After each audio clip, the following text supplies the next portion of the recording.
versículo 18. Cedo de manhã, ao voltar para a cidade, Jesus teve fome, 19. E vendo uma figueira à beira do caminho, aproximou-se dela, mas não encontrou nada a não ser folhas.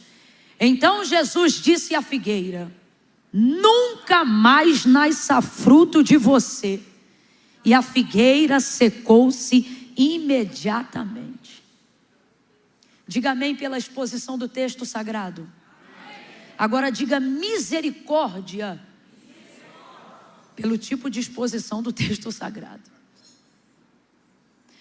Essa palavra me faz temer e tremer, ao ponto de que eu me vi recentemente fazendo uma oração diferente todas as vezes que eu estou pregando neste texto. E aí eu digo: Senhor, por favor, não permita que eu esteja pregando para a minha condenação.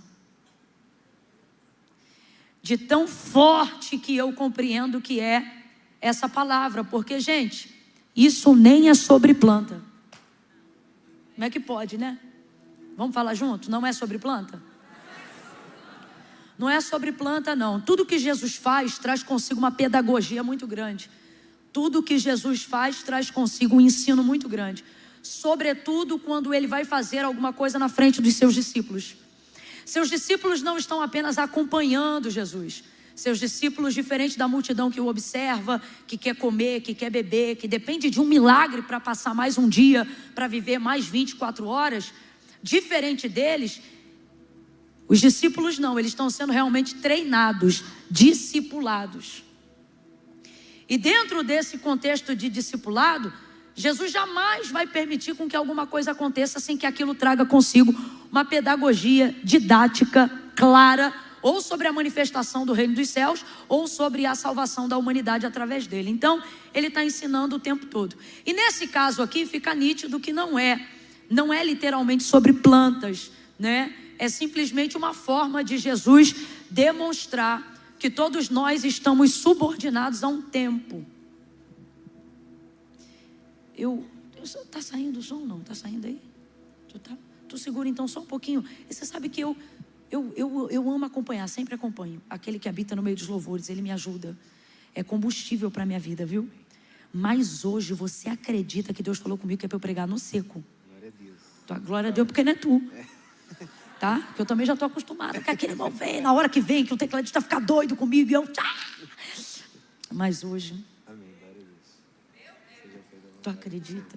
Aí, você lidar com crente, olha o que ele falou, fala. Seja feita a vontade de Deus. Meu Deus, que temor, gente, só Jesus. É muito crente esse povo, é mais crente que eu. Quando eu vejo um menino assim, eu falo: Jesus, eu quero ser crente assim, igual esse garoto. Pois é, Deus falou isso comigo aqui hoje. Então, Jesus agora vai estar vindo do exercício do cumprimento do seu dever, da operação do seu ministério quanto Filho de Deus aqui na terra, né, exercendo ele em carne. E aí Jesus vem vindo, e é tão raro essa ocasião da manifestação da sua fome, porque Jesus é experimentado no jejum, muito experimentado. Você já parou para perceber que em Lucas capítulo 4, quando ele é levado pelo Espírito ao deserto para ser tentado pelo diabo, a fim de receber a aprovação do seu chamado e ministério aqui na terra para cumprir toda a justiça divina, ele vai ficar, e humana, ele vai ficar 40 dias sem comer nada. E você vai perceber que depois desses 40 dias, se você ler o texto direitinho, aí você vai ver que Satanás vem para tentar ele, e acontece um monte de coisas ali. E aí depois de um tempo, e a gente não sabe que período durou a tentação, se 24 horas, se 1 hora, se 2 dias, a gente não sabe exatamente. O que a gente sabe é que o período de entrega sacrificial daquele jejum durou 40 dias. Mas depois desse momento de tentação, aí sim o texto vai dizer que Jesus teve fome. E aí depois de ter fome, o texto vai dizer: tendo fome, então os anjos vieram e o serviram. Depois de 40 dias, nem é esse aparentemente aqui o caso, porque dentro de uma cronologia bíblica, você vai ver que Jesus está vindo no exercício do ministério, comendo com os seus, bebendo com os seus, vivendo com os seus. Então é muito interessante essa fome, porque ele é experimentado. Você vai ver pelo menos 2 ocasiões onde estão tentando fazer Jesus comer, e ele vai demonstrar a ausência dessa necessidade. Por exemplo, numa ocasião a sua família vai tentar interditá-lo, e ele vai dizer que a mãe e os irmãos dele são aqueles que fazem a vontade do Pai que está no céu. E qual era o contexto? De gente querendo levar ele para casa de volta, porque já tinha tempo que ele estava fora, tinha tempo que ele não comia, tinha tempo que ele não bebia, e estavam preocupados com ele. Numa outra ocasião, quando alguém fala sobre comida, ele vai deixar isso claro novamente. Ele vai dizer: minha comida e a minha bebida é fazer a vontade daquele que me enviou. Então você percebe que Jesus, ele não tem, justamente por experimentar a sua carne numa vida devocional, a despeito de ser o Filho de Deus, porque não usurpou dessa referência, mas se entregou completamente como homem, sujeito às mesmas paixões como eu e você, e por causa de uma vida santa e devocional, foi desenvolvendo esse nível de ausência de necessidade física, por causa da maneira como buscava a glória de Deus. Ele mesmo vai dizer: o Pai faz tudo o que eu quero. Mas por quê? Porque eu sou filho dele? Não, o Pai faz tudo o que eu quero, porque eu faço tudo que lhe agrada. Ele deixa isso muito claro, e eu quero abrir um parênteses aqui e deixar isso claro também, porque eu acho que, querendo ou não, depois de um tempo lendo a palavra de Deus e vivendo no ambiente da glória de Deus, a gente acaba desenvolvendo a ideia de que Jesus teve algum privilégio por ser filho de Deus. Então, para ele, de alguma forma, foi mais fácil. Só que, na verdade, não. Para ele foi justamente mais difícil, porque não havia nenhum caminho de iniquidade ou pecado que justificasse a necessidade de passar pelas coisas que nós passamos, a não ser o perdão dos nossos pecados. Então, toda a unção que lhe foi devida, todo o nome e a autoridade que lhe foi dado, não foi dado como herança por ser filho de Deus, mas foi lhe dado por conquista e mérito. Ele conquistou, ele lutou por isso. Se você der uma observada nas cartas de Paulo, por exemplo, e você fizer um paralelo também entre Atos dos Apóstolos, capítulo 1, e fazer um paralelo entre os salmos messiânicos, você vai perceber que tudo aponta para uma conquista e não para uma herança. Ele abre mão do direito. O que Paulo vai dizer aos romanos? Ele não usurpou por ser igual a Deus, antes abriu mão, absteve-se, abdicou de toda a sua glória e fez-se como nós. O estômago dele tinha fezes como o meu e o seu. Para pensar nisso. Eu não sei se a sua mente consegue alcançar o nível da decadência, entre aspas, que ele se coloca, não para mostrar para nós apenas que ele era, mas que através dele nós também somos. Havia nele essa ausência, não porque era mais fácil, mas porque ele pagou um preço do qual nos autoriza para que, pagando também sejamos empoderados. Uma unção conquistada, um poder conquistado.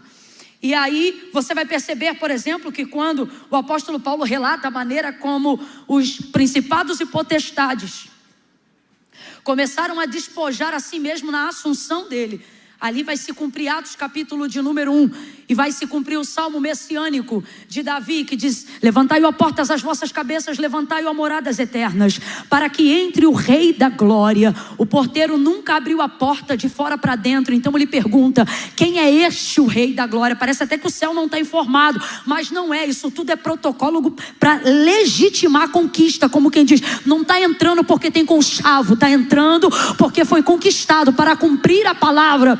E então a comitiva angelical que aparece em Atos dos Apóstolos capítulo 1, ela cumpre a realidade do salmo messiânico. O texto diz que Jesus vai ser assunto depois de ressurreto dentre os mortos, diante dos olhos de todo mundo, irmão. Isso aqui não é David Copperfield, não é show pirotécnico, isso não é técnica, não é iluminação. Isso aqui é a realidade do evangelho atravessando a matéria, cumprindo a palavra e mostrando que não é o físico que determina o espiritual, mas que o espiritual tem poder material sobre tudo que existe e tudo que há. E aí Jesus vai subindo, subindo, subindo, e a comitiva angelical vai adiante dele, cumprindo o salmo messiânico: levantai, ó portas, as vossas cabeças, levantai, ó moradas eternas, para que entre o Rei da Glória. A sugestão poética e profética coloca um homem à porta dizendo: quem é este o Rei da Glória? E a comitiva segue salmodiando: levantai, ó portas, as vossas cabeças, levantai, ó moradas eternas, para que entre o Rei da Glória. Quem é este o Rei da Glória? O Senhor poderoso na batalha. Agora vamos traduzir isso para a realidade física: aquele que venceu o pecado e a morte. Ele é o Rei da Glória. Abre-se os portais e ele entra pela porta da frente. Mas antes de que isso acontecesse, passa pelos céus chamados, aonde estão os dominadores, principados e potestades. E nesse momento da passagem, Jesus não toma nada. Não toma nada. É então aí que se cumpre a palavra, que foi lhe dado todo o poder. Não foi lhe dado algum poder. Eu gostei muito de ouvir aqui o irmão aqui da polícia militar. Ele disse: todo mundo aqui exerce alguma área de autoridade na vida, mas o Senhor tem toda a autoridade. Não foi lhe dado algum poder, não foi lhe dado uma parte do poder.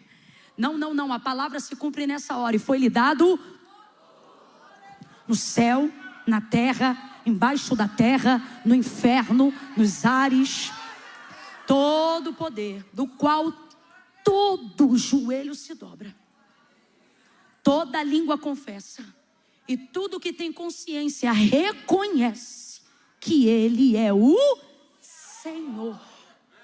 João vai ver esse Senhor e vai ver que em sua coxa direita estava escrita: Rei dos Reis e Senhor dos Senhores.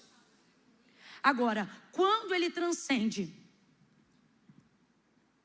aos céus dos céus, apóstolo Paulo então vai dizer que todos os principados, potestades, dominadores nos ares não vão ter uma luta com Jesus. Irmão, é muito interessante quando aquelas tias mandam pra gente bom dia numa queda de braço, sabe, entre Deus e o diabo. Irmão, isso não existe não. Não tem cabo de guerra de força com o diabo. Entre Deus e o diabo, não. Entre Cristo e os demônios, não. Entre o céu e o inferno, jamais. Rapaz, isso é utopia. Isso é senso lúdico ativado mais do que deveria. Não existe isso não. Jesus não foi subindo e tomando, e despojando, e pegando, brigando. Não, depois você dá uma olhada lá. O texto diz que enquanto ele sobe, eles vão despojando. O que é isso? Devolvendo a quem é dono, devolvendo a quem merece, devolvendo a quem é digno. E é por causa disso que o nome dele tem poder sobre todo nome na vida daquele que ele opera. Está de mão abaixada porque não conhece Jesus ainda não? Vou fazer um convite, porque se eu fosse você, eu levantava os dois braços e dava a ele toda a honra, toda a glória e todo o louvor. Então ele se consagra, ele sacrifica, ele jejua, ele ora para que assim como ele subiu, nós também. De igual forma, primeiro os que morreram com Cristo, depois nós os que ficarmos, subiremos. Oh meu Deus. Então a primeira coisa que fica nítida e que precisa ser esclarecida é que não é porque ele tinha uma missão especial que lhe foi dada uma capacidade de conquista maior do que como ser humano ele pudesse correr atrás. Não, irmão, é justamente o contrário. É por amor uma missão foi lhe dada uma capacidade igualitária a nós. Para que uma vez ele vencendo, fique claro que qualquer um em seu nome vence também. Então é por isso que eu digo que no primeiro versículo que nós lemos aqui, no verso 18, é até estranho ver o texto fazer alusão a uma necessidade física. Não porque ela de fato não existisse, é claro que existia, acabei de pregar isso aqui agora. Mas por causa do nível de experimento de Jesus. Você não vê muitos versículos dizendo que Jesus está com fome. Mas é porque este texto, ele é mais profético do que fatídico. Ele não é o relato apenas de algo que aconteceu, mas ele é uma visão clara do que vai acontecer. Então sai Jesus do cumprimento do seu exercício, do seu ministério, vamos aqui entre aspas, da sua itinerância naquele dia. E aí ele sai e ele está faminto, cansado, trabalhou durante todo o dia e ele trabalhava muito, e é ele mesmo que fala, né? Ele disse, eu trabalho, meu pai até agora trabalha também, ou seja, é coisa de crente, irmão, trabalhar. E aí ele vem, e quando ele vem, ele vê uma figueira. E qual é o lance dessa figueira? Irmãos, ela está cheia de folhas. Completa aí para mim, por favor. Ela está cheia de? Está cheia de folhas. As folhas estão ali frondosas e Jesus está com fome. Ele precisa ser saciado. E me parece que ele vai com certa pressa, porque poderia até meio que escolher. Não, vou comer um pão. Não, vou esperar chegar em tal lugar. Mas não. A urgência da sua necessidade deu a ele uma expectativa naquela figueira. E a figueira está lá cheia de folhas. E como é que funciona a botânica da figueira? Presta atenção nisso daqui.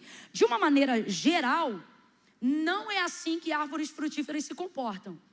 Se a gente for falar de uma maneira geral, como é que árvores frutíferas se comportam?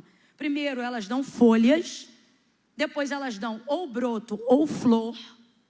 E só por último, então, elas dão?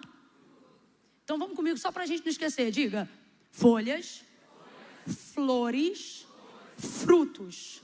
Eita, tua dicção tá boa. Diga de novo. Folhas, flores e frutos. Pronto. Eu estou sentindo que você está me corrigindo na hora do S. Só que a figueira, a botânica dela é diferente. Ela usa todo o esforço da agricultura investida nela para gerar primeiro o fruto. A primeira coisa que uma figueira gera é o fruto. Tudo que foi investido nela vai em direção ao fruto. Como evidência de que o fruto já foi gerado, aí ela dá folhas. Então toda figueira que estiver cheia de folhas, ela está acenando para quem passa, dizendo, pode vir porque eu tenho. Uma jaqueira não é assim. Primeiro ela dá as folhas, depois ela dá o broto e então vem a jaca. Uma goiabeira não é assim. Primeiro ela dá as folhas, depois ela dá as flores e então vem o broto da goiaba. Cajá, abacate. A maioria de todas as árvores frutíferas que nós conhecemos. Catuca teu vizinho aí e fala para ele, mas a figueira não é assim. E será que não é por isso que Jesus, ao sentir fome, se dirigiu a ela? Agora eu te pergunto, Jesus sabia ou não sabia que ela não tinha fruto? Sabia ou não sabia? Porque isso não é sobre planta, gente. Isso não é sobre planta. A sentença para a planta é uma maneira de que nós vejamos o que vai acontecer a pessoas no seu reino que estiverem como essa planta. Então veja, qual é a situação da figueira? Se ela primeiro dá frutos, e essa daí já está toda cheia de folhas, porque Jesus foi atraído a ela por causa das folhas. O que são então as folhas na figueira? As folhas na figueira são o anúncio e a evidência de que ela está pronta. Pronta para suprir a fome de alguém. Pronta para suprir a expectativa de alguém. Só que aí Jesus chega lá, atraído pelas folhas. Completa aí para mim, por favor, que você não vai esquecer essa noite nunca mais. Ele chegou até a ela, atraído pelas folhas. E ao procurar, o texto diz que ele procura, e eu acho isso interessante. O texto diz que ele procura, o que é isso? Ele está dando a ela uma chance. Ele procura, irmão, toda procura leva tempo. Olha para mim, por favor. Toda procura leva tempo. Esse tipo de expressão bíblica, não é que Deus usa o tempo como nós. É uma maneira de Deus dizer que está dando tempo a nós. Eu vou te dar um exemplo. Jesus dizendo, por exemplo, para aquela samaritana, porque o Pai procura verdadeiros adoradores que assim o adorem em espírito e em verdade. Veja, o Pai procura. Pensa agora na característica da onisciência de Deus e responda para mim, Deus literalmente procura alguma coisa? Não procura nada, é uma maneira dele mostrar que está dando para nós tempo, como quem diz, eu estou te dando chance. É igual quando a criança está brincando de se esconder dentro de casa e o pai fica, cadê você? Cadê você? E você está vendo um mó pezão, uma sombra atrás da cortina, mas você fica ali dando tempo, né? Para ela poder, sei lá, entender, brincar, rir, desenvolver relacionamento com você. Então eu quero que você entenda isso. O texto é enfático de dizer, mas não achou nela. Se não achou é porque ele estava o quê? Procurando, mas diga para mim, na sua sabedoria, debaixo de toda a aprovação de Deus para a sua vida, ele sabia ou não sabia que aquela figueira não era geradora de frutos? Sabia ou não sabia que nela não havia nenhum fruto? Mas ele está dando uma lição para os seus discípulos. Veja, eu estou procurando nessa figueira um fruto. Por quê? Porque se ela tem folhas, é sinal que ela está evidenciando que já tem frutos. Então eu estou dando uma chance para ela. Eu estou aqui procurando. É claro que não ia nascer nenhum fruto nela naquela hora, mas é uma maneira de Deus nos ensinar uma lição sobre o tempo, irmãos. Ele não achou, sinal que ele procurou. E ele está ali procurando e ele não encontra nada. E então a gente vai ver o dono da vida decretando morte. E isso é mais estranho do que ele ter fome. A gente vai ver aquele que cura através de decretos estabelecendo uma sentença irrevogável.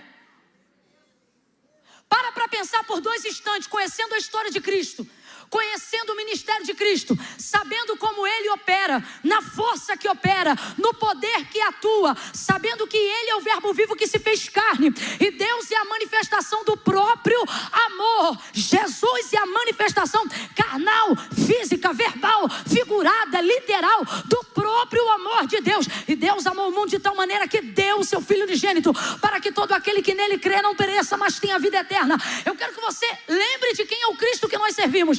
O Cristo que olha para o filho da viúva de Naim, toca no esquife e passa vida para aquele esquife, a fim dele passar vida para o rapaz e o menino ressuscitou. Eu quero que você lembre agora do Cristo que chega 4 dias depois na aldeia de Betânia e diz, Lázaro, vem para fora, e o homem ressuscita. Eu quero que você se lembre agora do Cristo que o leproso encontra ele na subida da montanha e diz para ele, se tu quiseres, tu podes me limpar, e ele diz na hora, eu quero, seja limpo. E o texto diz que ele ficou limpo na hora.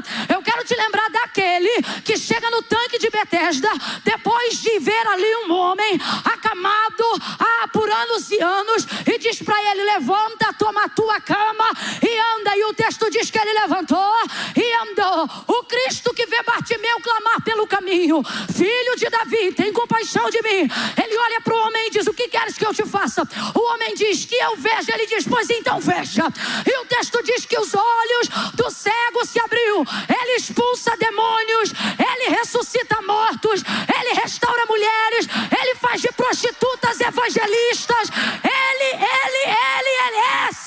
Lembra dele, pensa nele.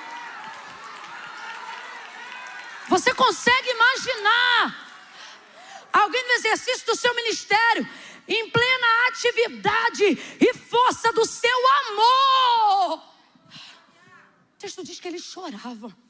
No dia que João Batista morreu, ele ficou triste, não só no espírito, na sua humanidade. O texto diz que ele foi para o monte para querer orar e chorar sozinho, Mateus 14. E o texto diz que ele se afastou da multidão, mas quando chegou lá, a multidão chegou a pé antes dele. E podendo se afastar para orar, o texto diz que ele, vendo a multidão, se movia de compaixão. E movendo-se de compaixão, curou a todos. Movendo-se de compaixão, pregou para todos. movido de compaixão, abençoou a todos, alimentou a todos. Como é que agora a gente configura o nosso entendimento para ver aquele que tem o poder, o gosto e o prazer de dar vida, olhar para uma árvore frutiferar e torná-la estéril para sempre? Como pode aquele que nasceu de um ventre que homem ainda não havia conhecido, sabe? E dizer agora para esta figueira, irmãos, essa sentença é muito forte. Ele disse, nunca mais. Gente, o nunca mais de Jesus negou o nunca mais do estresse, não. Nunca mais eu volto aqui. E esse Natal Jeová falou, vai ter que voltar lá. Falou nunca mais cedo demais. Não, irmãos, é o nunca mais de Jesus. O nunca mais dele é nunca mais mesmo. Quando ele diz acabou, acabou. Ele olha para aquela figueira então e ele diz, nunca mais nasça fruto de ti. E para espanto dos discípulos, o texto diz que ela se secou imediatamente. Irmão, filme de terror, pastor Esdras. Eu fico imaginando o tamanho do choque deles. Eles estão acostumados a ver Jesus curar. Estão acostumados a ver Jesus perdoar. Estão acostumados a ver Jesus salvar. Estão acostumados a ver Jesus acolher. De repente ele olha para uma planta e transfere para ela valor de sentimento. Nunca mais, rapaz. Olha isso. Nunca mais nasça. Se ele falou nunca mais nasça, é porque em alguma outra estação, provavelmente, já tenha nascido. Lhe digo mais, tá? É possível que em um outro momento, depois desse dia, se ela não fosse sentenciada à esterilidade, ela pudesse dar frutos. Ela tivesse mais uma chance. Só que Deus nos trouxe nessa noite aqui, irmãos, para dizer assim, ó. Tudo tem um tempo. Eclesiastes capítulo 3. Tudo tem um tempo e há um tempo para todo o propósito debaixo do céu. Isso não significa que você tem o tempo todo. O que isso significa é que quando houver propósito, Deus vai te dar tempo. Mas se não tiver propósito, o tempo é findo no cronos, independente do que Deus queria fazer no Kairos. A gente lê Eclesiastes 3 e desenvolve uma ideia de que se é de Deus vai dar tempo. Se é para a glória de Deus vai dar tempo. E não se envolve, não se compromete, não se responsabiliza com o propósito, achando que porque nós estamos, quem sabe, na condição dessa figueira, numa outra estação, num outro culto, num outro dia, num outro mês. Irmão, pode ter certeza, tem gente que hoje teria a oportunidade de estar aqui, mas falou, não, em janeiro eu vou, quando tiver em fevereiro eu vou. Porque a gente tem essa mania de se iludir e achar que tem esse tempo, mas nesta noite, glória a Deus, glória a Deus. O Senhor nos trouxe hoje aqui para dizer, o tempo está acabando, alguns não vão ter chance, mas nós estamos aqui, porque o Senhor está dizendo, há uma chance para nós. Não houve uma chance para a figueira, mas há uma chance para nós. Não houve uma chance para a figueira, mas há uma chance para o Brasil. Não houve uma chance para a figueira, mas houve uma chance para Pedro. Não há uma chance para a figueira, mas houve uma chance para o apóstolo Paulo. Deus está dizendo para mim e para você, isso não é sobre plantas.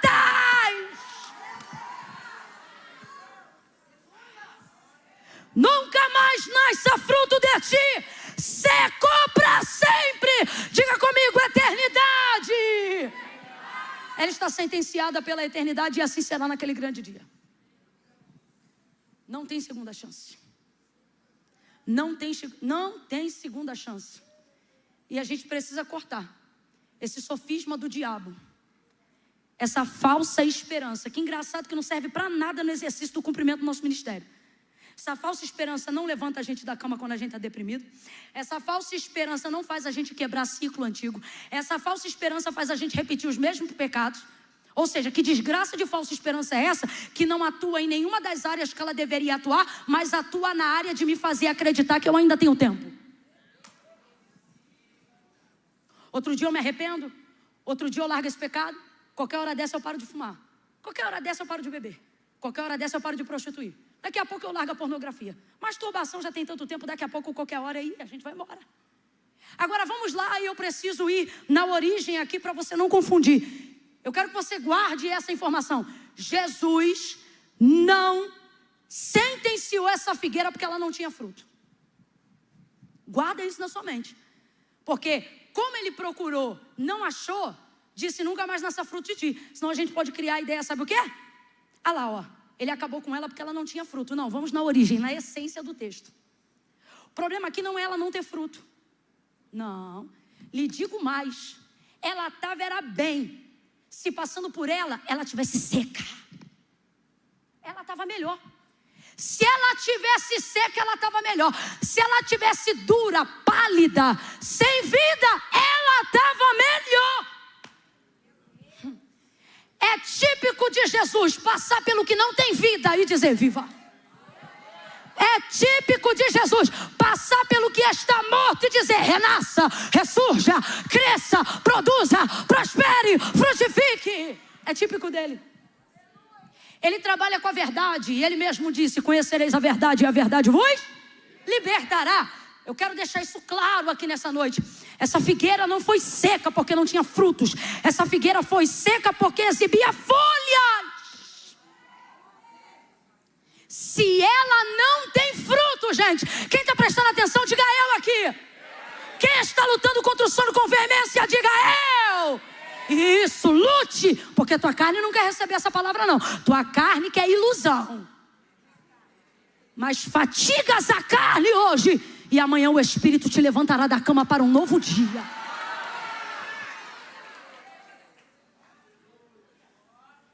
Não é porque não tinha frutos. É porque a propaganda era falsa.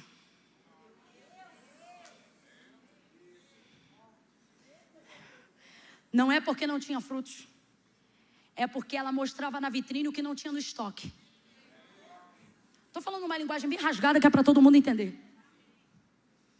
Não é porque ela não tinha frutos. É porque ela nutria a expectativa de quem estava com fome, mas não nutria a realidade do faminto. Vamos falar rasgado que é para todo mundo entender? Irmãos, isso é muito sério.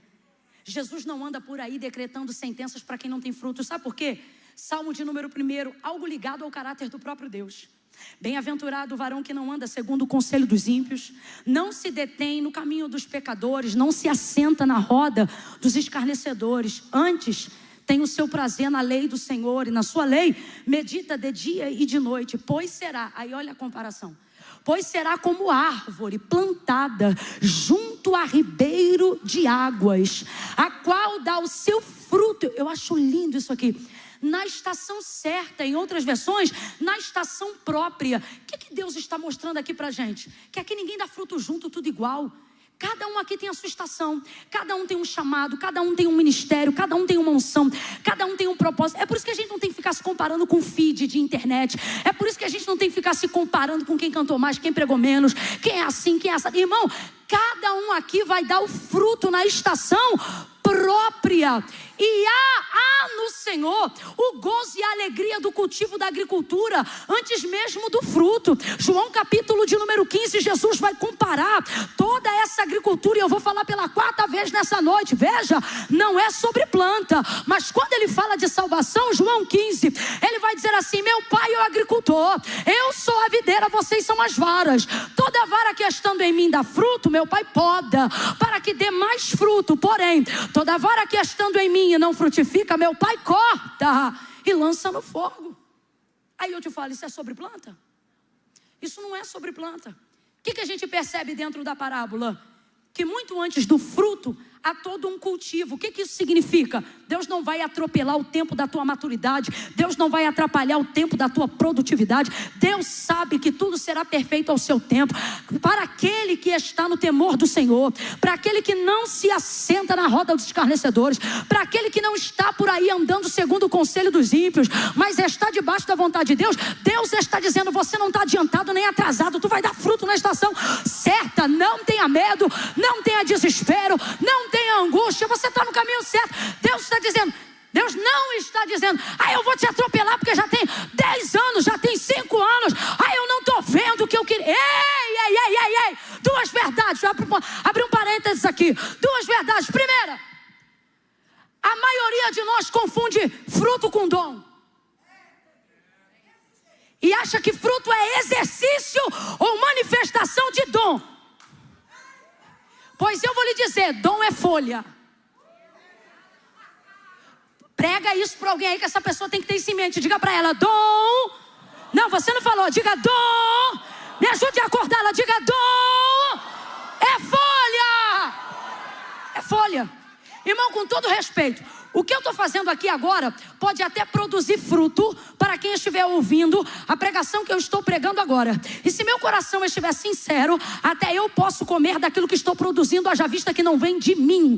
Só passa por mim, então também posso usufruir. Agora, se eu não estiver com o coração sincero, se isso é mais um sermão decorado, e se esta noite é apenas uma performance e uma demonstração de conhecimento teológico, isso aqui que eu estou fazendo agora não passa de uma folhagem. Foto em cartaz é folha. Número de seguidores, folha. Patrocínio, @ folha. Dinheiro, literalmente folha. Ó. Folha. Você está lutando por coisas que, ó.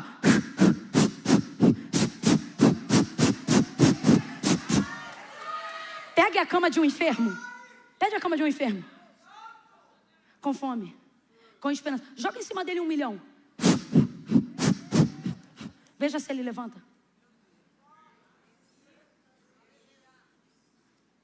Pergunte para ele: queres levantar ou queres 1 milhão?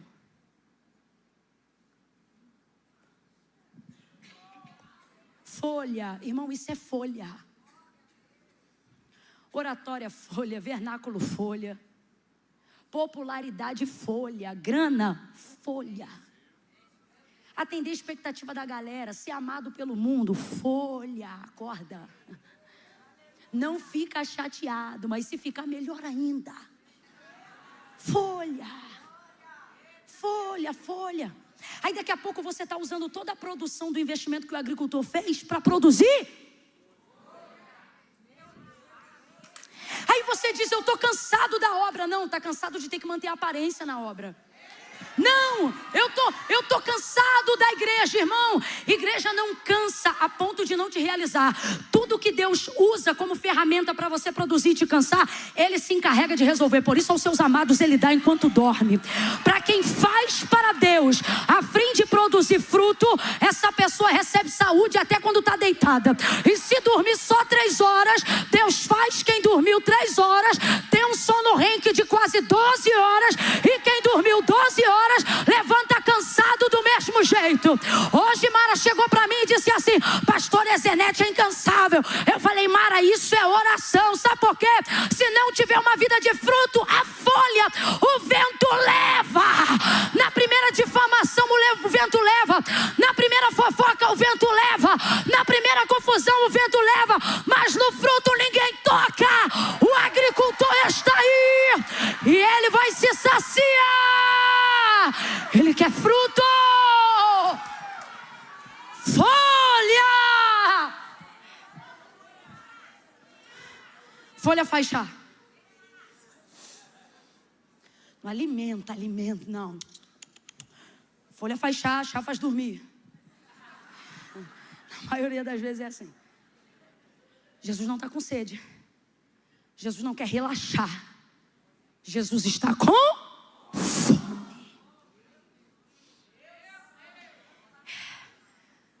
Eu ouvindo a pastora pregando aqui, eu vendo o ato profético feito aqui, eu disse: Deus está cansado de folhas. O ato profético falou sobre as folhas sem falar de folha. E a gente entendeu porque isso nunca foi sobre planta. Veja isso. Então eu volto a dizer, não é porque ela não tinha fruto.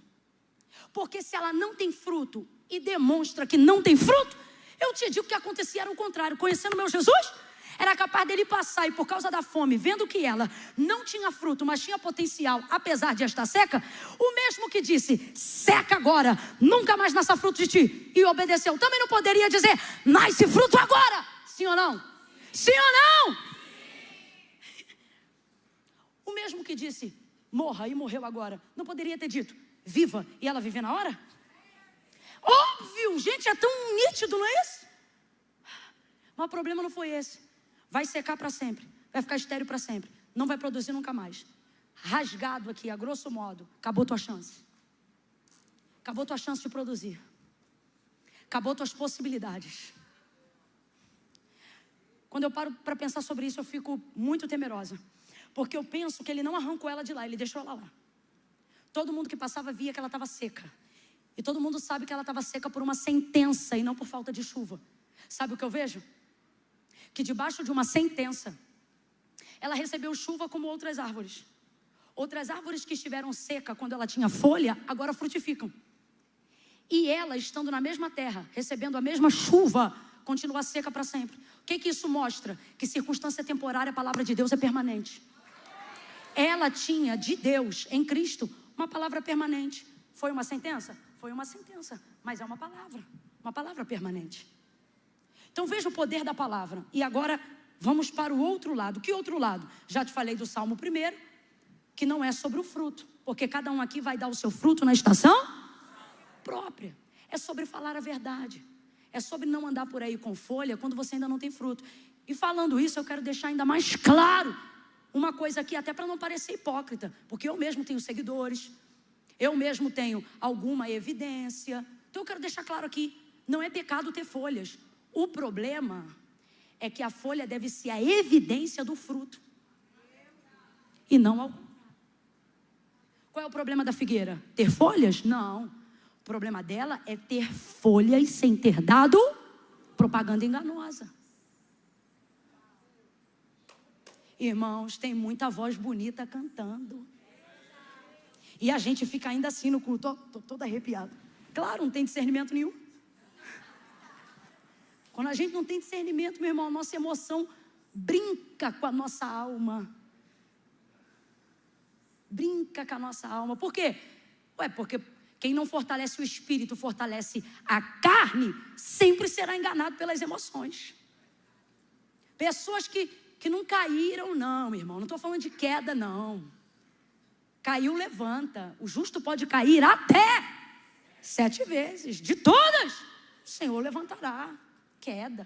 Não, eu estou falando de gente que está virado na lama do pecado 10, 20 anos, 15 anos, 5 anos, 2 anos, 1 ano. Aí depois descobrem, alguém diz, caiu nada, foi descoberto. Que conversa é essa de caiu? Nunca confessou nada. Mas canta, prega, fala, lidera, exercita, faz assim, faz assado. E aonde está a energia para produzir o fruto? Vou lhe dizer. Se ela tinha força para produzir folha, tinha força para produzir fruto, sim ou não? Sim ou não? Só que qual é a lição da figueira para as nossas vidas? Quando você produz folha antes do fruto, você gasta energia para manter a aparência. E isso te impede de gerar o que João Batista chamou de fruto digno de arrependimento. Para quem não há arrependimento? Para quem se endureceu pela aparência, para quem se endureceu pela fama, para quem se endureceu em criar falsa expectativa, para quem adora agora a própria idolatria do seu nome, os aplausos, a reputação, o status, o prestígio, os aplausos, a ideia de ser admirado. Eu não posso confessar o meu pecado porque a irmã me respeita, eu não posso confessar o meu pecado porque o outro me ama, e ainda que eu usar argumento teológico para não confessar o erro, dizendo, não, eu não posso fazer isso porque eu vou escandalizar o fulano, eu vou escandalizar o ciclano, eu vou escandalizar o beltrano. Gente, Deus tem dito nos últimos dias, essas folhas não vão se sustentar. Não vão se sustentar. Então, se por um lado estiver seco, ressequido, e não tiver nada, mas haver verdade, haverá possibilidade. Aonde houver verdade, haverá restauração. Aonde houver verdade, haverá libertação. Se por um lado há um tempo sendo aguardado para cada um dar o seu fruto na estação própria, por outro, é melhor estar seco. Tem mais chance para quem está seco do que para quem está na aparência.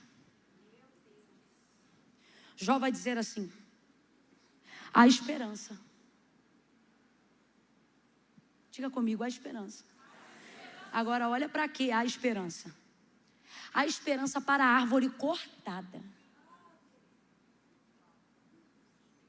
Rapaz, eu estou falando de um negócio sem raiz. Como é que vive um trem sem nutriente? A esperança para a árvore cortada. Ainda que no chão envelheça, fique seca, seu fruto venha a morrer. O texto é lindo. Mas ao cheiro das águas. Ô Brasil! Ô Brasil! Alguém pode repetir isso comigo? Ao cheiro das águas. Ao cheiro das águas. Ao cheiro das águas brotará. Vai reverdecer. Vai ter broto, vai dar coisa nova. Irmãos, a coisa mais difícil do mundo é ver uma coisa velha fazer uma coisa nova. É ver uma coisa sem vida dar vida para uma coisa nova.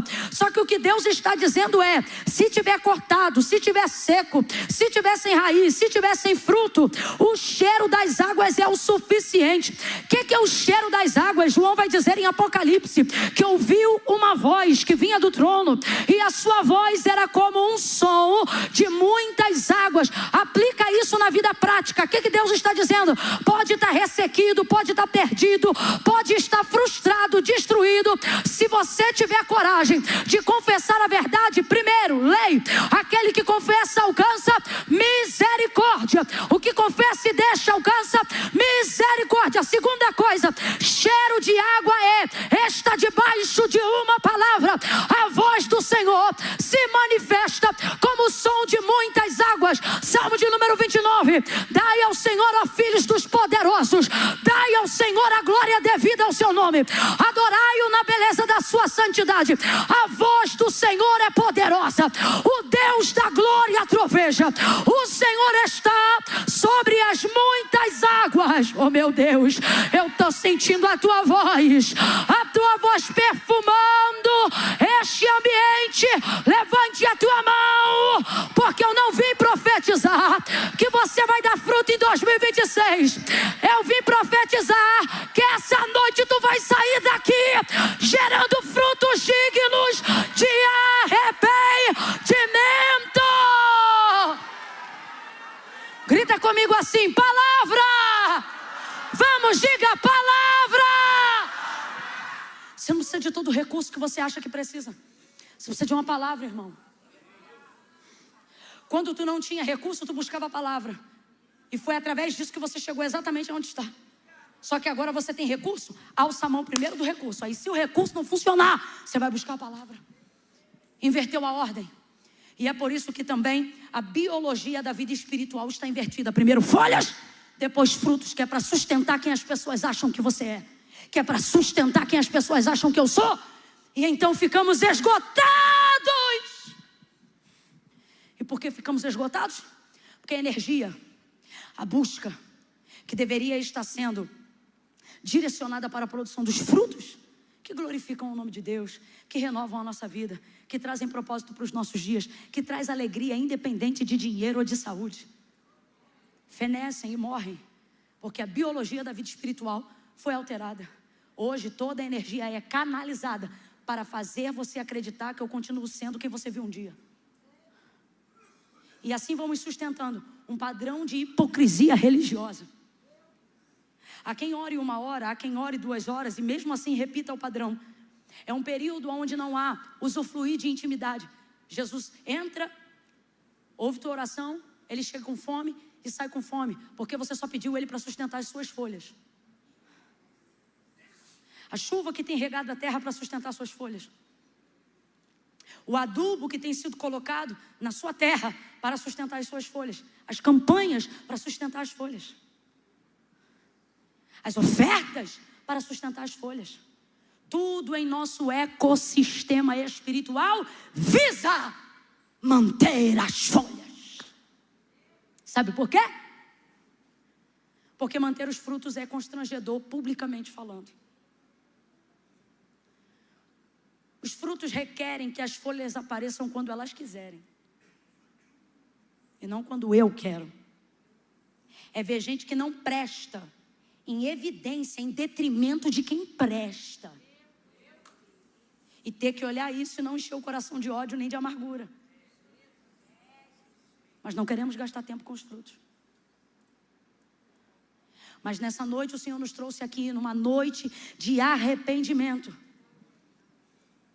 para dizer para nós: não se alegrem pelas folhas, se angustiem pelos frutos.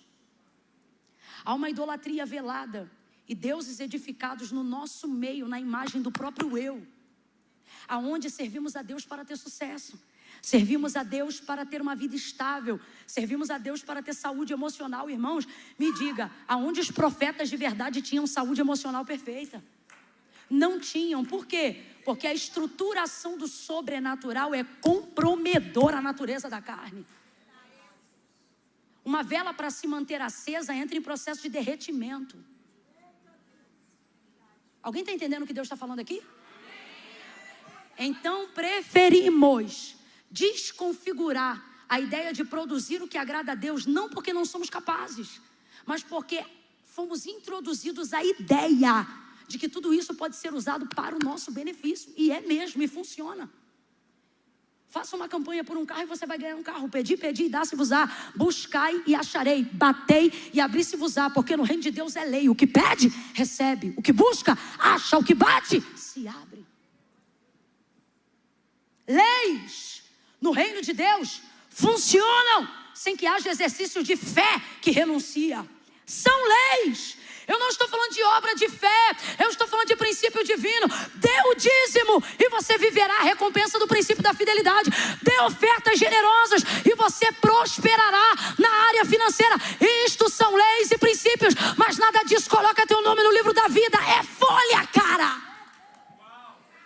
Goste você ou não, esta é a verdade que não dá ibope.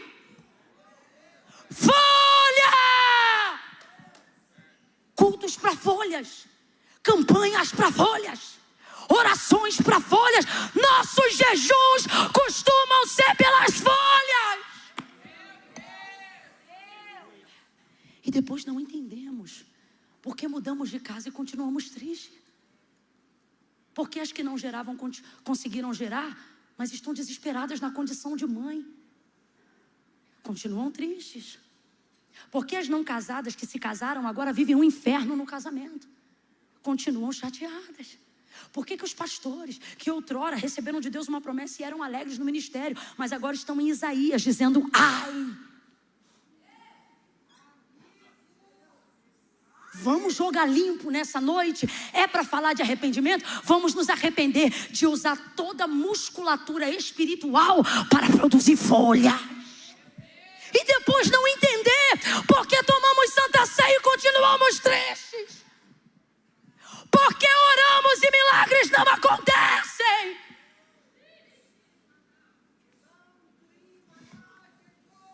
Pegamos tudo que aprendemos para estruturar folhas melhores, folhas mais viçosas. Há quem hoje olhe para isso e diga: não nasci para isso. E vai dar um basta. E quando você dá um basta, você decepciona muita gente que amava a tua aparência. Você vai decepcionar muita gente que gostava do teu arroba. Quando você decide dar um basta, até a tua família vai se indignar com você. Mas é uma decisão que você precisa tomar hoje. É você e você. Não, Camila, sou eu e Deus. Não, Deus já decidiu. Quem tem que decidir é você. É você que tem que decidir. Sou eu quem tenho que decidir. Só que a popularidade de viver de folha está tão em alta que a gente pensa: está dando certo para todo mundo, não vai dar errado para mim. Só que Deus te trouxe hoje aqui para dizer: para você dar. Te trouxe hoje aqui porque, diferente de muitos que estão distraídos, seus ouvidos estão abertos. Porque eu me lembro quando você orava, na tentativa ainda de produzir frutos, e você dizia: Senhor, não me deixa me afastar de Ti. Lá no primeiro amor, quando você dizia: essas orações estão diante de Deus, igreja.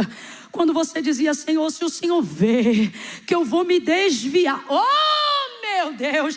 Eu me lembro de crentes corajosos na minha época de conversão, que eles oravam desse jeito: Senhor, se o Senhor vê, abre aspas, você vai entender, que eu só vou produzir folha e não vou produzir fruto, me prepare e me leva. Alguém pegou orações assim?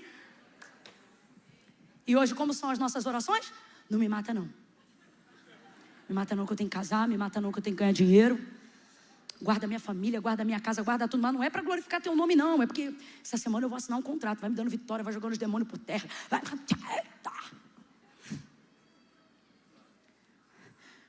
Veja como cultos de ações de graça diminuíram em nosso meio. Hoje a gente vem para a igreja, bota uma oferta de gratidão, escreve no papel que é mais rápido. Não que isso seja errado, mas eu sou da época, porque por causa de uma vitória desse tamanho aqui, ó, mas foi gerada com fruto. Foi gerada calando a boca. Foi gerada tendo que ser humilhado sem poder. Foi gerada numa época que não dava para poder lançar em direta na internet. Tu engoliu o sapo e o brejo inteiro. Aí quando Deus dava vitória, você dizia: marca um culto lá em casa. Aí alguém dizia: mas vai ter o quê? É pão com mortadela. Os crentes chegavam, cantavam, a glória de Deus descia. Porque você sabia o preço. Hoje não. Se você não tiver tudo, você não convida ninguém para tua casa para o culto em ações de graça. Por quê você não convida? Porque hoje a aparência é mais importante. Se não tiver o bolo, se não tiver o almoço, se não tiver a louça, não tem culto público na tua casa. Pois eu sou da época que a gente tinha que ficar na fila para agendar um culto de gratidão em casa. E quando a gente chegava em casa, às vezes não tinha não. Sabe o que tinha às vezes? Biscoito, creme, Coca-Cola, suco de groselha. Mas os crentes numa alegria, pulando, o Espírito de Deus falava, profecia, visão, revelação. E no outro dia a gente ia trabalhar cheio do Espírito Santo, sabendo que tinha de Deus uma promessa. Era assim que produzia fruto. Aí você está ouvindo essa palavra e está dizendo: ainda bem que eu não sou assim. Pois eu quero saber quando vai ser o próximo culto de ação de graça na tua casa. Não, aqui eu estou esperando depois que eu pintar essa parede. Veja como fomos seduzidos pelas folhas. Vamos jogar limpo, irmão. Todos nós seduzidos pelas folhas. Você conhece crente que não vem para o culto se não tiver roupa nova. Tem gente que não vai passar virada na igreja.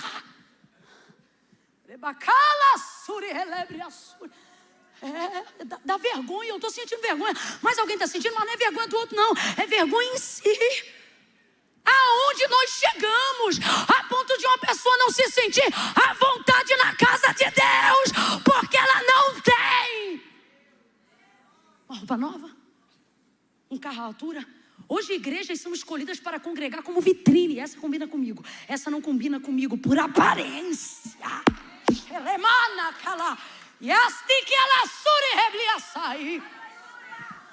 Aí você quer olhar para mim? Eu quero olhar assim e dizer: não, eu sou diferente? Será? Será mesmo? Que também não fomos enredados por essa necessidade de ser amado. Será que não nos tornamos tão mendigos emocionalmente porque abandonamos a vida espiritual? A intenção pela qual mantínhamos contato com Deus. Lembra daquele culto? Eu estou partindo do princípio aqui que a maioria serve ao Senhor. Que você não ia. Você até ia para pedir porque precisa. Mas às vezes esquecia até o que foi pedir. Tão cheio da glória de Deus você era. Aí você até saía dizendo assim: esqueci de pedir. Mas também não tem problema não. Cheio do jeito que eu estou, eu aguento qualquer coisa. Tem alguém aqui que lembra dessa sensação de empoderamento espiritual? Então preste atenção. Não é porque não tinha fruto, é porque ela gerou uma expectativa falsa. Deus está dizendo a mim e a você nessa noite, e eu creio que Ele vai continuar trabalhando na madrugada, enquanto você dorme, enquanto você ora, enquanto você louva. Porque eu estou sentindo que para algumas pessoas hoje não haverá sono, haverá súplica. Não são a todos, mas a alguns aqui, você vai procurar o sono hoje e não vai achar. O Espírito de Deus vai te dizer que você está pronta para começar a gerar frutos nesta madrugada. Gerou expectativa. Fala comigo para eu encerrar aqui. Diga expectativa. Vamos, diga expectativa. Vou tentar traduzir isso na parte mais absurda da nossa carnalidade, que é para a gente tentar entender na pele. Alguém aqui já teve essa experiência aqui, ó, de comer uma coisa muito gostosa, uma coisa que você gosta muito e além de você gostar muito, está muito boa. É isso que eu quero que você pense agora. Uma coisa que você gosta muito e que além de gostar muito, está muito boa. Está melhor do que da última vez. Eita, dessa vez fulano acertou. Meu Deus, eita negócio bom. E tu está comendo aquele negócio ali. Saciedade, prazer. Eu estou lembrando aqui de várias coisas. A primeira já começa com cuscuz na manteiga. Aí vamos lá. Comeu. Pense uma coisa, um sorvete. Agora, pense como está difícil de conseguir isso. Mas você conseguiu. E alguém acertou seu paladar. Ficou perfeito. Te deram tanto que você comeu uma parte, mas ainda sobrou um pouco. Só que você mora numa casa com muitas pessoas. Então o que a gente faz? Bota num potinho, tapa o potinho, esconde atrás de alguma coisa. Porque está todo mundo dormindo, você não pode falar. E também não vai escrever um bilhete que é para não acender a ideia de quem é abusado. Então você comeu, pá, guardou aquele negócio. Já fez isso? A gente é bom demais. Porque tem uma galera que está tipo assim, se fui pobre não me lembro. Mas quem foi vai entender. Aí tu bota lá escondidinho e tal. Mano, tu tá trabalhando, daqui a pouco aquele negócio vem na mesa. Eita, hoje eu vou comer aquilo. Deu um intervalo, você acabou de almoçar. Se for doce, então, você diz, aqui agora no almoço eu não vou comer. Mas quando eu chegar em casa, vou comer o restinho daquele negócio. Tu fica alimentando aquele negócio, aquela ideia, não é? Chegava. E detalhe, eu não sei se você é assim, mas eu sou assim. Se tiver uma coisa que eu gosto muito e aquilo faz parte de uma memória especial, eu já penso eu chegando, tomando banho, botando meu pijama, deitando, tá entendendo? Eu faço um cenário. Qual é o nome disso? Expectativa. Aí você vai elencando, empilhando a expectativa. Quem aqui já viu uma coisa que era boa, comeu, guardou e depois ainda pensou assim, tive uma ideia. Vou misturar com tal e tal coisa. Elencando, aumentando a expectativa. Beleza, já sabe o que aconteceu, né? Porque já aconteceu com você, né? Você chegou em casa, fez... ai, que ódio. Fez tudo de acordo com a sua expectativa. Tomou banho, não sei o que lá. Foi na expectativa. Cadê meu negócio? O coração. Aí já começa a chamar o nome do fulano. Quem comeu meu negócio que estava aqui? Ódio. Aí eu não sei se é filho, marido, aí vai depender da casa de cada um. Tem o que fica mudo, o que pensa assim, vai passar. Fica mudo. E tem o que chega lá e fala, fui eu. Por que você comeu? Aí começa uma briga. Irmão, já briguei muito por comida. Você nunca brigou por comida, não? É ridículo, mas a gente briga. Aí começa uma briga. Escute isso. Parece bobo, mas você vai entender. Eu me lembro de eu brigar, por exemplo, por pedacinho de chocolate. Pedacinho mesmo. Fala, mas só tinha esse pedaço. Eu queria esse pedaço. E o Eduardo dizer, que miséria, só tinha um tablete. Amanhã a gente come. Não é amanhã. Eu queria comer agora. Então o que acontece? Frustrou a sua expectativa. A ponto da gente se sentir ridículo por brigar com comida. Quem tem irmão aí? Nunca mediu um negócio? Foi mais pra você me dar. E ali mesmo a briga já começa. Ou então, tipo, é o primeiro a se servir, ele mal coloca. Vai medindo a comida. Tudo isso não tem a ver com a comida. Igual isso não tem a ver com planta. Tudo isso tem a ver com a expectativa que a gente gera em cima daquilo que a gente desejou. E por que a gente gera expectativa? Porque aquilo projetou essa expectativa. Eu estou gerando essa expectativa com a sua permissão. Não é porque não tinha fruto. É porque ela frustrou uma expectativa que ela mesma produziu. Não pode suprir, não produza. Estou pregando Bíblia, mas até o mundo sabe disso. Pequeno Príncipe, um grande clássico da literatura. Tu é responsável por aquilo que tu cativas. Isso é filosofia milenar de sociedade. Não pode suprir, não cria expectativa. Você vai dar expediente naquela amizade daquela pessoa que está achando que é sua super amiga agora? Vou. Faz uma aliança com ela. Não, não vou. Então para de fazer a maluca. E corta logo esse negócio. Ou já mostra para ela qual é o percentual que você tem condições de saciar nela. O problema das grandes frustrações, destruições e demandas não supridas não é por não ver no outro o que eu queria ter, mas é pelo outro me fazer acreditar que eu podia ter. Por isso ela foi seca. Por que ela foi seca? Ela não tinha capacidade de produzir? Ela tinha. Só que ela mandou a mensagem que já tinha produzido. E ela não tinha produzido nada. Resultado? Frustração. Não de Jesus, mas o que ele está mostrando é que o céu não vai tolerar propaganda enganosa. Fica de pé do seu lugar. Irmão, tem. E quem tem, nem precisa dizer que tem. Todo mundo vai ver. Os sinais seguirão os que creem. As folhas serão uma evidência do fruto. Agora, não tem, não faz que tem. Não tem, não canta. Não tem, não prega. Não tem, não finge que tem. E eu não estou falando de dom, estou falando de vida no altar. Vida com Deus. Vida com Deus. Seja de verdade.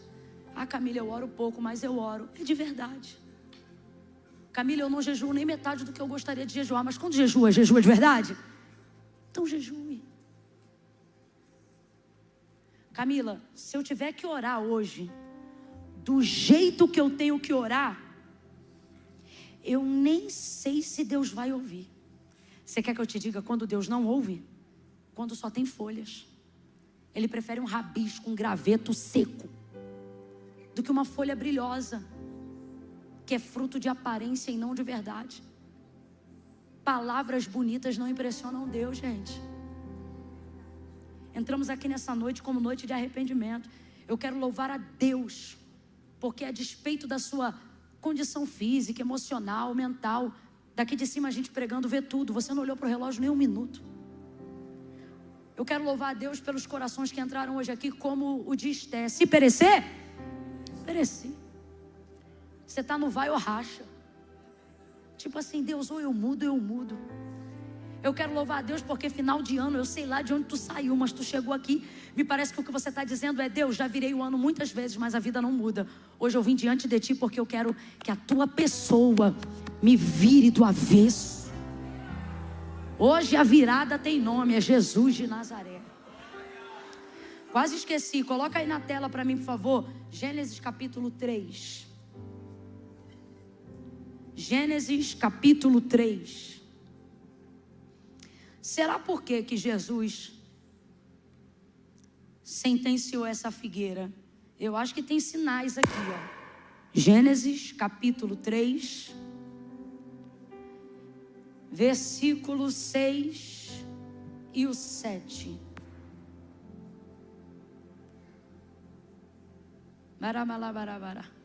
Pronto. Ó, vendo a mulher que a árvore era boa para se comer. A gente está falando da queda lá no Éden. Vendo a mulher que a árvore era boa para se comer, agradável aos olhos e árvore desejável para dar entendimento, tomou do seu fruto e comeu, e deu também a seu marido. 7. E ele comeu. Então os olhos de ambos se abriram, e percebendo que estavam nus, costuraram folhas de figueira e fizeram cintas. Em outras versões vai dizer aventais. E eu gosto dessa versão do avental, porque ela mostra a sugestão de tapar só a intimidade. Só cobre a intimidade. Folha. Comeram, caíram, pecaram, viram que estavam nus. Aí colocaram as folhas, que são os aventais. Provavelmente tapando só a parte da frente. Por isso eu gosto desse termo, aventais. Ideia de tapar o mínimo. Aí vem o Senhor passeando no jardim. Adão, onde estás, Adão? É aquele negócio que eu te expliquei lá de procurar. Deus sabia ou não sabia onde Adão estava, gente? Sabia ou não sabia? E digo mais, sabe onde Adão estava? Atrás da árvore que Deus criou, como a maioria dos crentes fazem, se escondendo atrás do que Deus fez, para que ninguém perceba aonde a gente está. Atrás da árvore que o Senhor Deus plantou.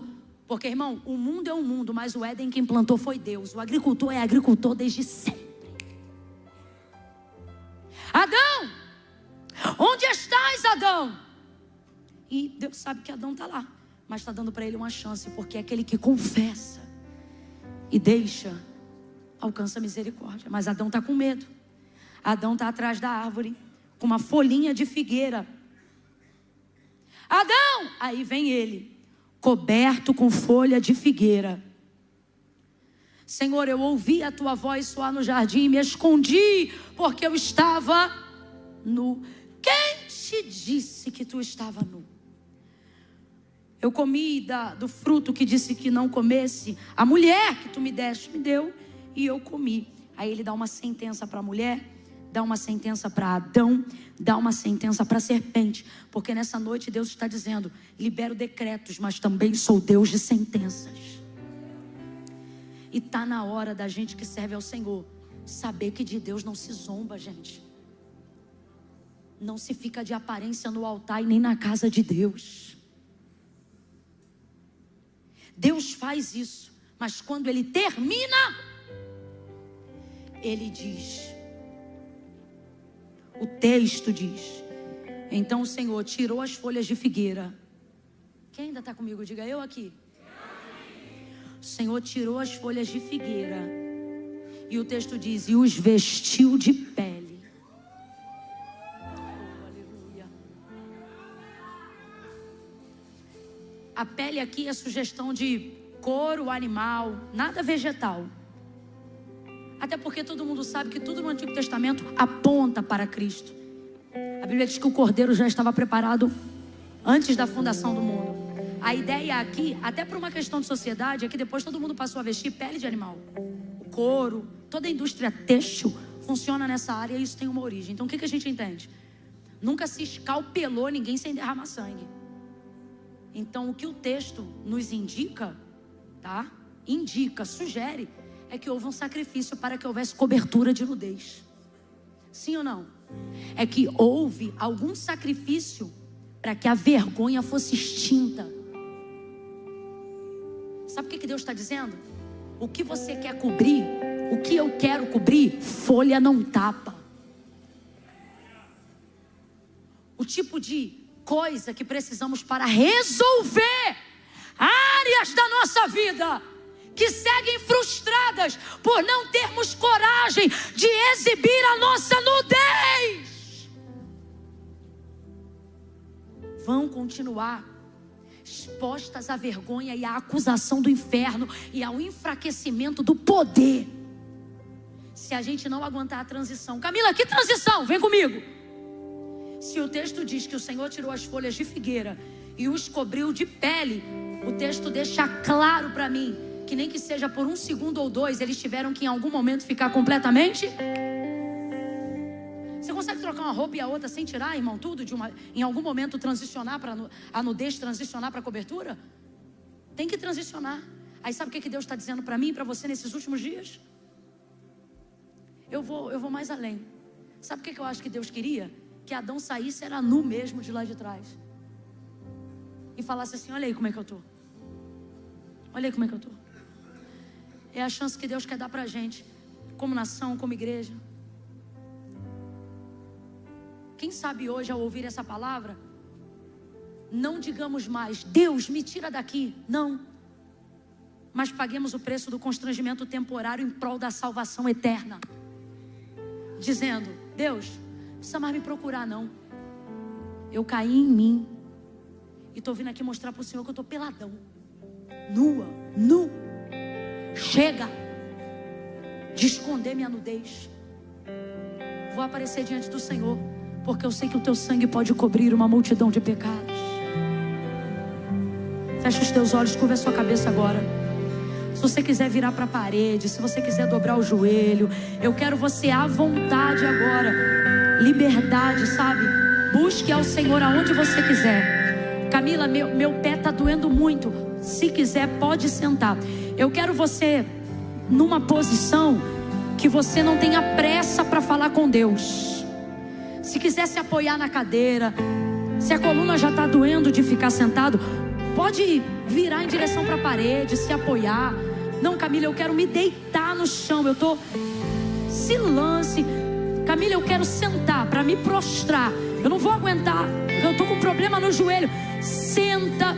Eu não sei, mas posicione-se de uma maneira que o seu corpo não te obrigue a falar com Deus correndo.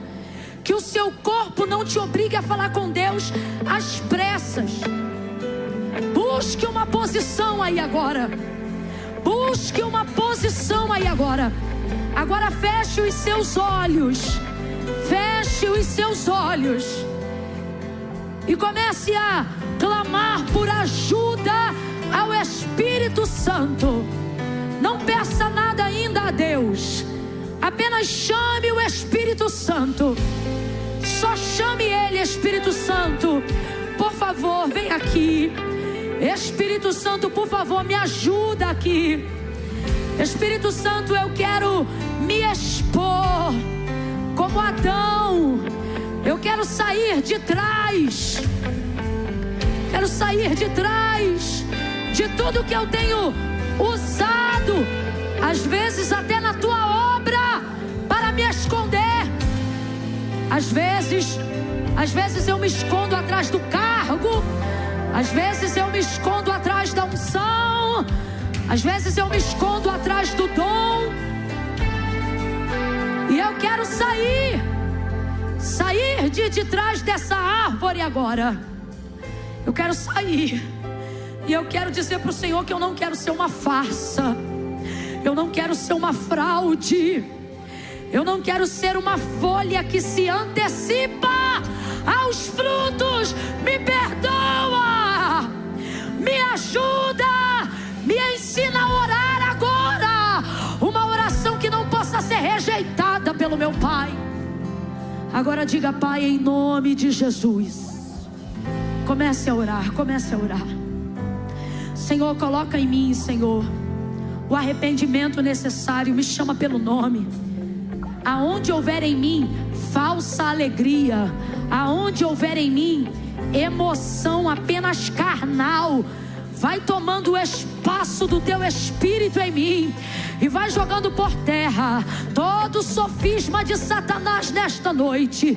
Visita a minha mente nesta madrugada, quando eu me deitar para dormir, ou quando eu dobrar o meu joelho em casa para orar. Aonde houver um engano, aonde houver uma escama nos meus olhos, aonde houver uma área da minha vida que eu não percebi, uma área da minha vida que eu não percebi, mas que acabou me fazendo igual aos demais. Ah, Senhor, em nome de Jesus, nessa noite, limpa, mas não limpa sem antes me mostrar aonde estava a sujeira, para que eu não deixe esse canto ficar sujo nunca mais. Me mostra. Limpa, mas me mostra de onde o Senhor tirou. Antes do Senhor colocar a pele em Adão, o Senhor tirou a folha de figueira. Me ajuda a tirar a folha de figueira. E antes de carro, de casa, de dinheiro, de dom, de projetão, até de obra, antes de pregação, antes de tudo, antes de tudo, antes de aparecer, antes de mídia, antes de impor as mãos nos enfermos, antes de ter oportunidade no culto, antes de aceitar cargo, antes de tudo, passe em revista a minha vida nessa noite. Deus, por favor, tira de mim o peso do pecado que virou iniquidade. Tão antigo ele é que eu nem vi que pequei. O sangue de Jesus tem poder. Lança luz nas trevas nessa noite. Lança luz naquilo que estava em oculto. E nos dá poder de denúncia, para que o poder de legalidade caia por terra e o diabo não tenha mais acesso. Senhor, nos dá sabedoria, discernimento dos espíritos. A começar pelo discernimento do nosso próprio espírito, da nossa própria essência, para que não gastemos tempo com orações ridículas, vãs, egoístas,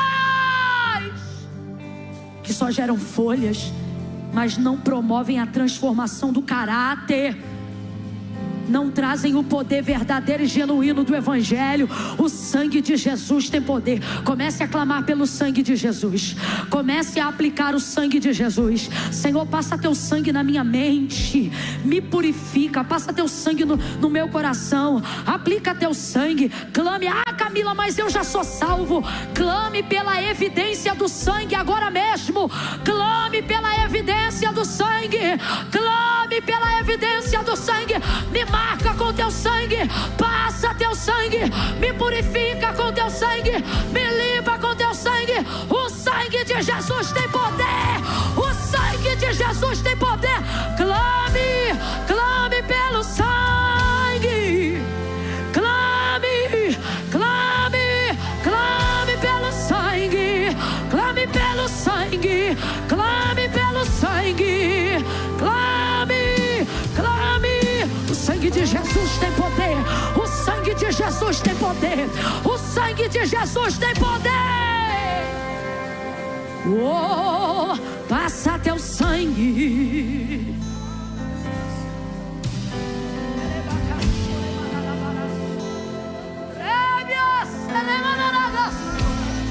Deus, o meu coração está duro. Se ele estiver endurecido, fala para ele a verdade. Deus, eu estou triste.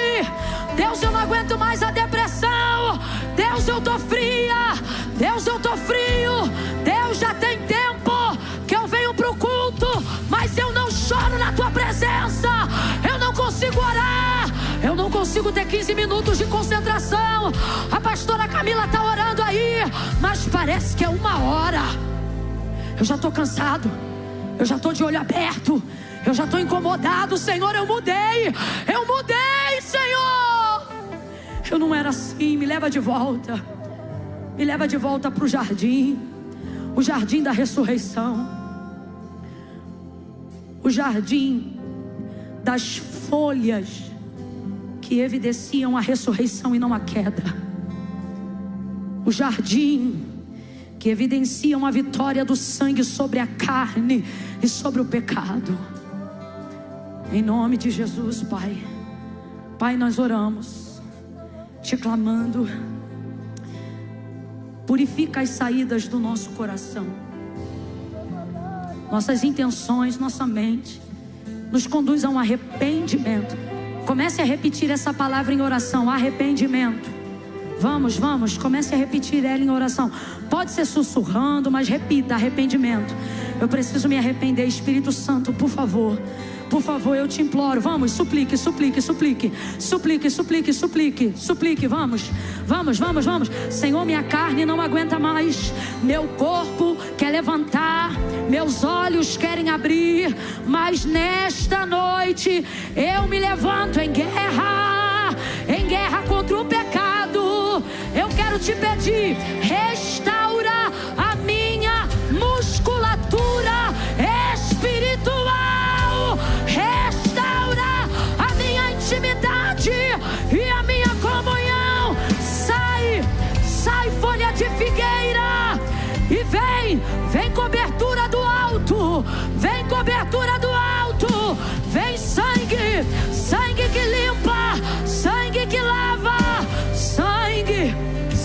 que purifica e que perdoa o pecado.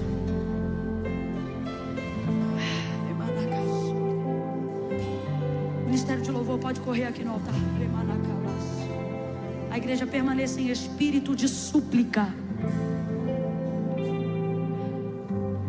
Não perca a presença, não perca a presença. Não se distraia, não se desligue, se esforce. O reino do céu é tomado à força. Se esforce, se esforce. Continue orando. Continue orando.